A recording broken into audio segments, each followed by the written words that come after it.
নিজ দায়িত্বে যোগদানের উদ্দেশ্যে মাদ্রাসায় যাওয়া এক অধ্যক্ষকে ঘিরে উত্তেজনাকর পরিস্থিতি সৃষ্টি হয়েছে। তার বিরুদ্ধে নানা অভিযোগ তুলে পুলিশের উপস্থিতিতেই কিছু যুবক সহ একদল ব্যক্তি তাকে একটি দোকানে অবরুদ্ধ করে রাখে। পরিস্থিতি উত্তপ্ত হয়ে উঠলে ওই অধ্যক্ষ সেখান থেকে সরে যাওয়ার চেষ্টা করলে তাকে লাঠিসোঁটা দিয়ে মারধর করা হয়। একই সঙ্গে পাশের একটি বাড়িতে আশ্রয় নিলে বাড়ির মালিককেও মারধর করার অভিযোগ উঠেছে।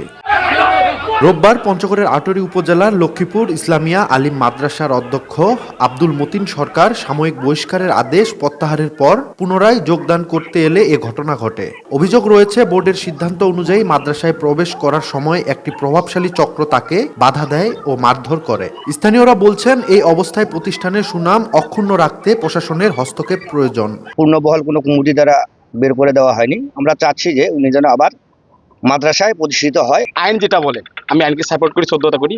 আইন যেটা বলে আমি সেটার পক্ষে আছি। ওনার 3 মাস সময় আছে, 3 মাসে যেন সে সুসম্মানে সুন্দরভাবে বিদায় নিয়ে যাইতে পারে। সুষ্ঠু সমাধান একটা চাই, যে সমাধান হলে পরে আমরা আমাদের ছাত্রছাত্রীদেরকে সঠিক পাঠদান দিতে পারবো। দুর্নীতি করে পার পেয়ে যাবে আর আমাদের নামে মিথ্যা মামলা চলে যাবে। আমরা 20 লাখ টাকা চাইছি, এটা সে প্রমাণ দিবে আমাদেরকে। যদি প্রমাণিত হয় আপনারা আইন অনুযায়ী যে শাস্তি হওয়া প্রয়োজন আমার সেটা আমাকে দিবেন, কিন্তু এই একটা দুর্নীতিবাজকে আমরা প্রতিষ্ঠানে ঢুকতে দিব না। এই যোগ ভালো লোক না, এর সুষ্ঠু বিচার চাই আমরা।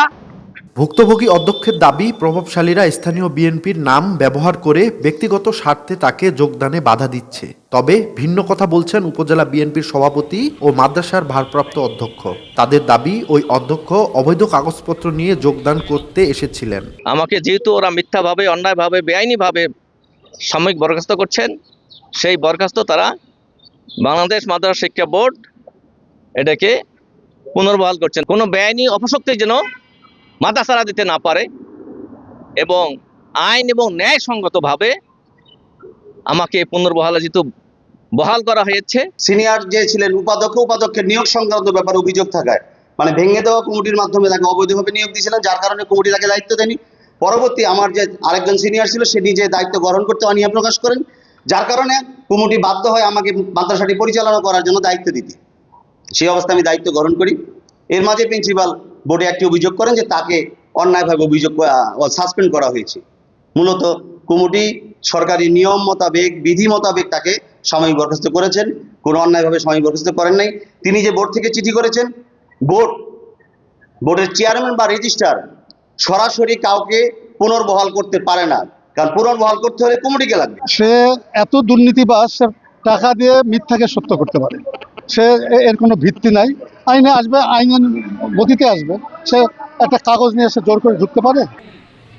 পুলিশ জানায়, পরিস্থিতি নিয়ন্ত্রণের পর বর্তমানে স্বাভাবিক রয়েছে। তদন্ত করে ব্যবস্থা নেয়ার কথা জানান উপজেলা নির্বাহী কর্মকর্তা।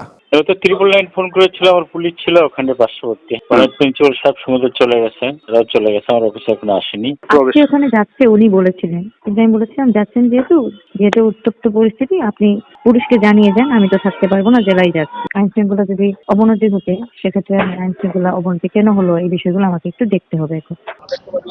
জানা গেছে, গত বছরের মে মাসে নানা অভিযোগের ভিত্তিতে অধ্যক্ষ আব্দুল মতিন সরকারকে সাময়িকভাবে বহিষ্কার করে মাদ্রাসার অ্যাডহক কমিটি। পরে আব্দুল হাকিম সরকারকে ভারপ্রাপ্ত অধ্যক্ষের দায়িত্ব দেয়া হয়। সোহাগ হায়দার, সময় সংবাদ, পঞ্চগড়।